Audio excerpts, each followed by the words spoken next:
Hello everyone, welcome back to another YouTube video. Today I'm going to be going over the Tyron Woodley versus Jake Paul fight. I am so excited for this fight. I think this is going to be such a proper, actual proper good fight. We're finally going to see Jake Paul tested to the limit at the pro level. So yeah, I'm going to be going to give my predictions for that, what I think the whole fight, the whole build-up and stuff. I'm also going to give a little prediction for the Tommy Fury fight and the Daniel Dubois fight because they are British fighters, you know. Everyone would love to see Tommy Fury versus Jake Paul, and Daniel Dubois is coming off. He lost to Joe Joyce then he won, so he's looking to build up his heavyweight resume once again. So yeah, I'll be getting into that. If you do enjoy these types of videos, you want to see more like this, leave a like down below, subscribe, and I'll catch you in a bit. Jake Paul versus Tyron Woodley. What a fight this is. This is definitely going to be his toughest fight to date without a shadow of a doubt. And I think now, if he does get the job done on Tyron, I think if he gets a knockout on Tyron, people have really got to start taking him seriously. Look at his three opponents beforehand, Gib. He was a YouTuber. He was YouTuber. He wasn't a big name. He wasn't, when he won that fight, it wasn't going to be a respectable win. People weren't going to take him seriously. Nate Robinson, the worst of all three of them. He was a basketball player. He was 36. He was smaller, lighter, and yeah, even the way he fought, it just, you couldn't look at Jake Paul and be like, oh yeah, that's a good fighter right there, but the knockout he got, I think, everyone expected that. And then with Ben Askren, one of the worst strikers, if not the worst striker in UFC history. He couldn't break China with his fist. We all knew in all three of those fights, Jake was the favourite. And when he won, you weren't really surprised. Whereas this fight is without a doubt a 50-50 fight. You could call it each way. I've seen some people lean towards Jake. I've seen some people lean towards Tyron. To be honest, my views change each week. Some weeks to think, Tyron, he's got an overhand right. He's probably a bit quicker. He's had years of experience within an octagon, not in a boxing ring. And I think this is, depending on the outcome of the fight, this is where you're going to see the difference between MMA striking and actual pure boxing, the differences between counters, feints, timing, speed. You see a lot in UFC of people just throwing hands, but it's just throwing hands. You put that in a boxing ring, that doesn't really happen. It's just those things are the little simple things that are kind of basics in boxing. So I think this fight really show the level Jake is at, where he can go, and how good is he really at the minute. Because I'm gonna put this out there first and foremost. I think people kind of, because of who he is, people kind of forget this. Jake has only had 3 boxing fights. So for the level he is at and the level he is fighting at, I know it doesn't really matter in terms of boxing credentials, but in terms of the level he's fighting at with millions of people, pay-per-view buys, what was he, the 3rd highest paid boxer last year? And I know he comes in with a big audience already, and he kind of has an advantage over everyone. Everyone starts with a handicap when they're fighting against Jake Paul because of the views he brings in. But, you gotta say, he's only had 3 fights.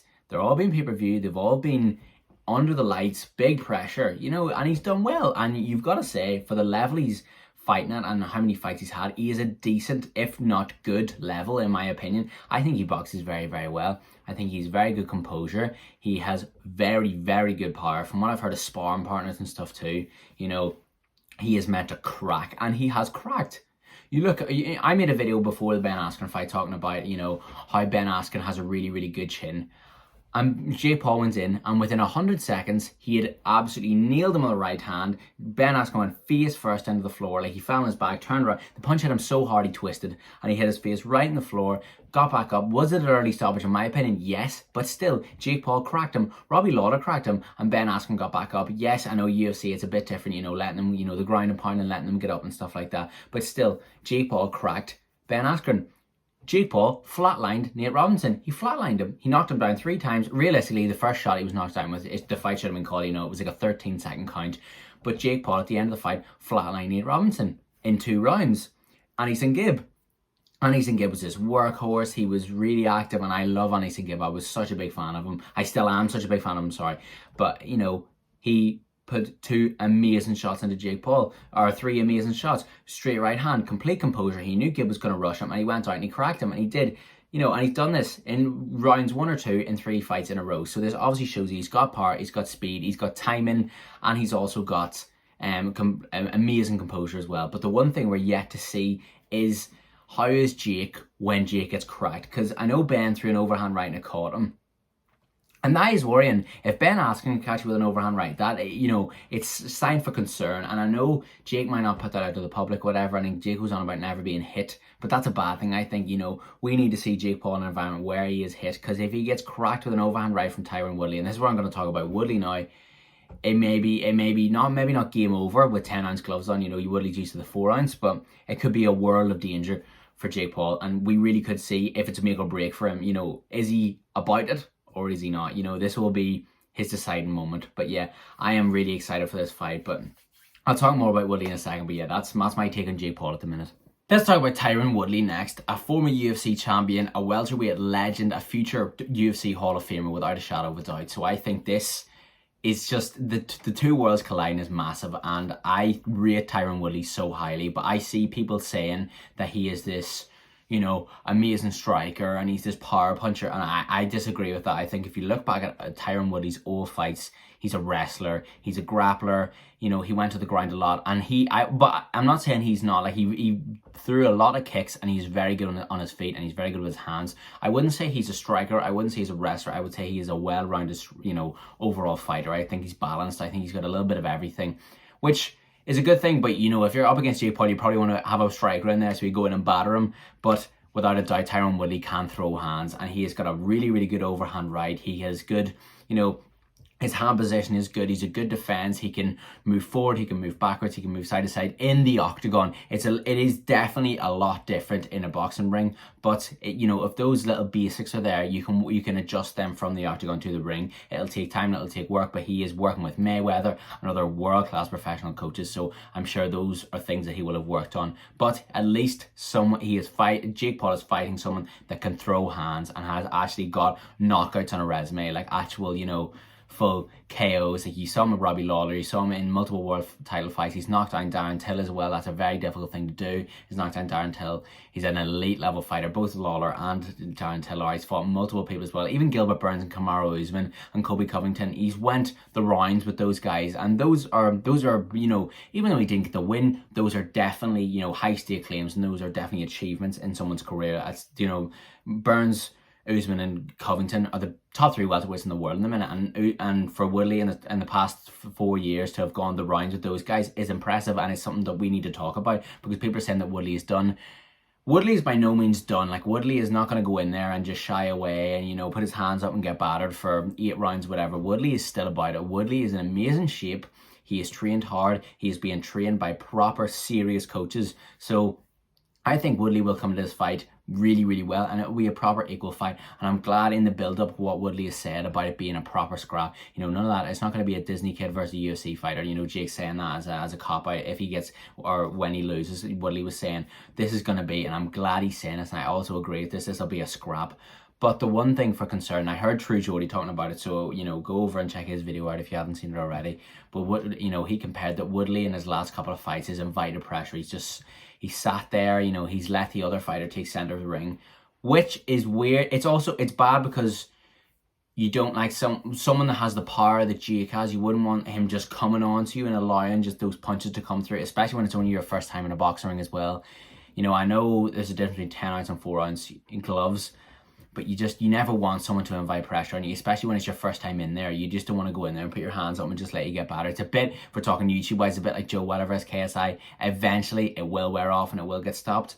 But, you know, which is a sign for concern. But I would love to see Woodley go out and just, you know, throw hell to Jake Paul, because we haven't seen Jake Paul get cracked, like I talked about. But in talking about inviting pressure, we've also never seen Jake Paul properly take center ring and have someone, you know, have to push the pressure, because you saw in the Nate Ramos fight, you saw in the Gibb fight. I'm not even going to talk about the Ben Askren fight, because in my opinion, that wasn't even really a fight there. Ben brought nothing to the table.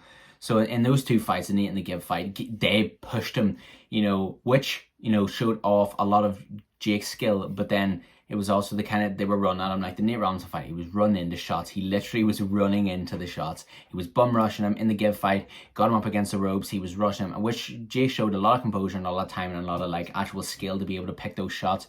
But, you know, in saying that, he's never had a fighter where he's had to come on and push the pace and push the pressure of a fight, which will be weird to see. If Tyron does go with that approach, how will Jake react? I'm sure Jake has an amazing team behind him. He has an amazing coaches. He's amazing preparation for this fight. So he will know that Woodley may go up to the ropes and invite pressure and allow Jake to come on. So Woodley is maybe looking for a counter overhand right or a slip or something, and he's looking to maybe wear him out for a couple of rounds and then, you know, attack him. Maybe wait for him to get tired, which in my opinion is a bad thing to do. But So Jake Paul will probably be preparing to push the pace of the fight. And I'm not saying Jake Paul won't be able to do it. I'm just saying we've never seen him do it, so we don't know how good he is at it. I would love to see Woodley go in there and scrap him. I think that would be the only way Woodley will win, because I think if he sits up against the rope and invites pressure, Jake Paul within the first 3 rounds will probably have cracked him 4 times with a good shot. So Woodley getting out for that 4th round, he is getting on a bit. The chin would have deteriorated. And you know, you're in a different situation as well. In the octagon, you find home, so you get comfortable. He could be extremely uncomfortable in the boxing ring, which means in the 4th round, he could go out with a very negative energy and end up getting KO'd. End up getting Nate Robinson flatlined. You know, it won't be nice to see. But at the same time, it will be good to see the level Jake is at, you know. I think Tyron, and I'm not any boxing expert or fighting expert or some, you know, I'm not his coach. But I think the way he should fight it is bring it to Jake. I think he should start mixing it up in the first round, maybe try different styles. You know, just bring the pressure to Jake. Don't get carried away and proper walk into shots, because Jake loves to get them done early. But I think Jake and his team, from what I've heard, from what BJ Flores has said, they're looking for this fight to go on a bit. So if Tyron brings it early, Jake might have a bad reaction to it. I don't think so, but that's how I see it. I'm not saying Tyron should bum rush him and just go straight, you know, from the bell, just swinging punches. I'm thinking Tyron shouldn't just allow pressure. He should just stand in the middle of the ring and they should go toe-to-toe. I would love someone to go toe-to-toe with Jake. We haven't seen that yet, which is what I think KSI would bring to the table. But yeah, now that I've talked about both fighters a little bit and I've rambled on for about 10 minutes here, I'm going to give you my fight prediction. Who do I think is going to win this fight? I'm going to go with the problem child. I do see Jake Paul getting it done. I do think he'll get it done. And there's a part of me, I don't like him, and I know you know I don't like him. There's a part of me that does kind of want him to win. There's a part of me that obviously would love them to get Spark KO'd, because it would be amazing. But there's a part of me that thinks there is so much more to come from Jake Paul. If Jake Paul gets KO'd, YouTube boxing is done. The KSI fight is done. All the big YouTube fights are done, because no one wants to see Adam Sala versus, you know, or Slim or any of them ones. I don't care about that. No one else cares about that, right? If Jake Paul loses, it's done. It's done for YouTube. It is. It would be amazing to see, you know, him get KO'd, but I'd rather KSI do it, or even Tommy Fury do it, than Tyron Woodley. I just think it would hold such a better presence, or just would sit better with me knowing that one of them did it than someone else. And also another reason is because, like I said, Tommy Fury, I would love to see Tommy Fury versus Jake Paul. That is a fight I am dying to see in the UK. Hopefully it would just be amazing. Or KSI versus Jake Paul, but that's a topic for another day. But yeah, I think Jake Paul is going to get it done in 4. Yeah, in 4. I think it probably gets stopped. I think Tyron will invite pressure.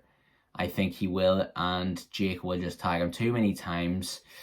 The head will go. He will just lose his whereabouts. He might lose his legs, and I just think, yeah, I think done in 4. Jake Paul in 4 is my prediction for this fight. I think Tyron could do it as well. I'm not counting Tyron out by any means. I think Jake Paul will win, but I'm not counting Tyron out. I think Tyron could and has the ability to spark him. 100%, that overhand right is devastating, and he is a big guy in amazing shape, so he can definitely get it done. I don't think so, but I'm not counting Tyron out. What are your guys' predictions? Leave them down below. I'd love to hear what you guys think. I think this is such a good topic. I love Fight Week. I do love when Jake Paul fights. They are always really entertaining. He always gets the audience sucked in, and he is very, very good at getting money, and he is very, very good at getting fights done. So yeah, what do you think? We'll get on to the Tommy Fury fights and the Daniel Dubois fights in a minute. But yeah, those are my predictions. What are yours? Leave them down below. Now, first of all, I give my prediction for Joe Cusamano versus Daniel Dubois. This is going to be a difficult fight, I think, for Dubois. I think Joe Cusamano is formerly Deontay Wilder's sparring partner for when he was training for the Brazil fight. So he's a big guy. He's built a little bit like Brazil. He's 6'4". He's built a tall, I think he looks a bit like Valuev. He's not as tall as Valuev, but he's a big frame, big shoulders, big arms, and he's a big puncher. He's a really good solid 1-2. I was watching a couple of clips of him on YouTube. I've obviously never seen him fight in real life, live or anything like that, but pardon me. He's a solid fighter. I wouldn't say he's a very, very good fighter, but he's a solid fighter, and I think he's a fighter that will really test Daniel Dubois. He won't test him, but it'll be a hard fight for Dubois, and he probably will just sit centre stage. Dubois will probably have to push the pace a little bit more. He'll probably force Dubois out of his comfort zone, which is probably the perfect fight for him at this minute. I would love to see Dubois get the job done, which I think he will do. But, you know, I think especially after the loss against Joe Joyce, I think maybe if they were to have a fight in a couple of years, now that Joyce is like, you know, he's now the WBO mandatory after the Usyk Joshua fight. I think it'll be a really, really good fight. You know, you can see Joyce for Dubois too. Both of them in their primes. Obviously, Dubois was a bit younger. Joyce is probably in his prime at the minute. I think both of them in their primes having a really good fight would be amazing for British boxing. But no, I think Dubois definitely will get the job done. I think I'm going to go Dubois on points or late stoppage. I'm going to go points, but I think it's a 10-rounder, so I'm going to go Dubois points because I think it will be a tricky, difficult, annoying fight for Dubois, but I see him winning this fight on points quite easily. But yeah, that's my prediction. What do you think? Now, final prediction of the whole video, Anthony Pretty Boy Taylor versus Tommy TNT Fury. Anthony Taylor, also known as Jake Paul's sparring partner, which is what makes this fight a little bit more interesting because Showtime are clearly grooming this, both Jake and Tommy, for the Jake versus Tommy fight because Showtime know that and make a load of money. But yeah, Anthony Taylor is probably the perfect opponent on paper if he wants to fight Jake Paul after, but because he is a sparring partner. But for me, this is gonna be a walk in the park for Tommy Fury. This is gonna be a walk in the park.